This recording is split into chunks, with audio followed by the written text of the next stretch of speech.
ahli ada 12 prinsip komunikasi. Yang pertama, komunikasi adalah suatu proses simbolik. Komunikasi adalah sesuatu yang bersifat dinamis, sirkular, dan tidak berakhir pada suatu titik tertentu saja, tetapi terus berkelanjutan secara terus-menerus.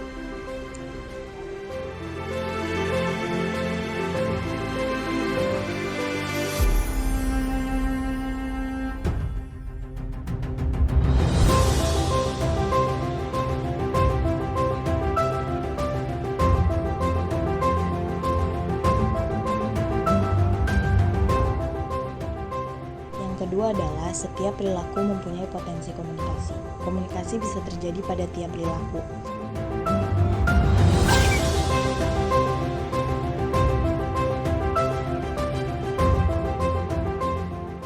Dan yang ketiga adalah komunikasi punya dimensi isi dan hubungan. Ica tuh sebenarnya ada perlu apa? penting sih, cuman nggak tahu sih ini abang bisa nolong apa enggak ya. Ica tuh mau ada sedikit kebutuhan, tapi budget Ica kurang. Ica mau minjem ya sekitar 500 ribuan lah. Yaudah nanti aku cek dulu ya, soalnya kan aku belum ngecek nih ATM dari kemarin. Nanti kalau cukup ntar tak kasih. Makasih ya.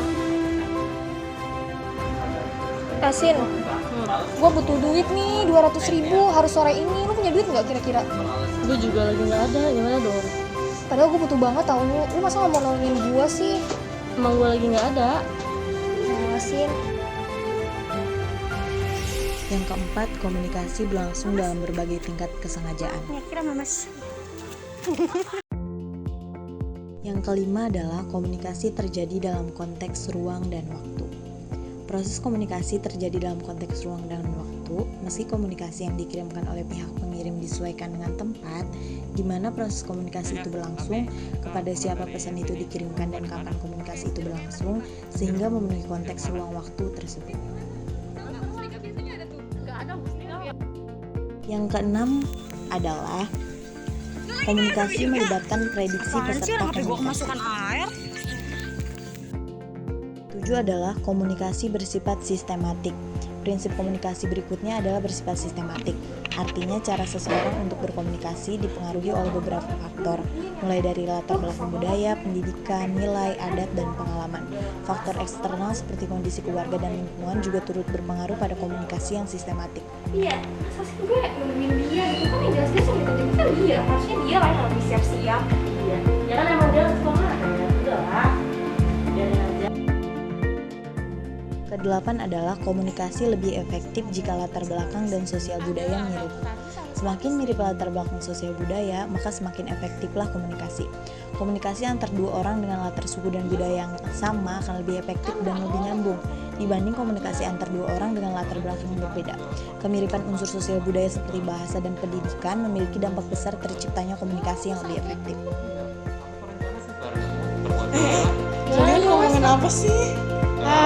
Kasihan ya. Enggak, kita ini mau rencana mudik tapi susah. Di perjalanan kan masih ada penyekatan. Kemarin juga ada teman yang pada pulang itu pada dicegatin suruh balik lagi ke daerahnya, nggak boleh ke kampung. Kesembilan adalah komunikasi bersifat non-sekuensial. Proses komunikasi bersifat sirkular dalam arti tidak berlangsung satu arah. Artinya komunikasi juga akan melibatkan respon atau tanggapan sebagai bukti bahwa pesan yang dikirimkan itu diterima dan dimengerti. Lalu adalah komunikasi bersifat prosesual, dinamis, dan transaksional. Komunikasi merupakan proses yang bersifat dinamis dan transaksional. Ada proses saling memberi dan menerima informasi di antara pihak-pihak yang melakukan komunikasi. Pola komunikasi pun bisa berubah-ubah dan tidak statis saat sedang berlangsung dengan umpan balik dan reaksi yang beragam. Udah murah, terus dia kayak megah banget gitu. Oke, nanti saya lihat di rumah, nanti kalau cocok saya bisa kuliah di sini. Ya. Makasih infonya ya. Iya.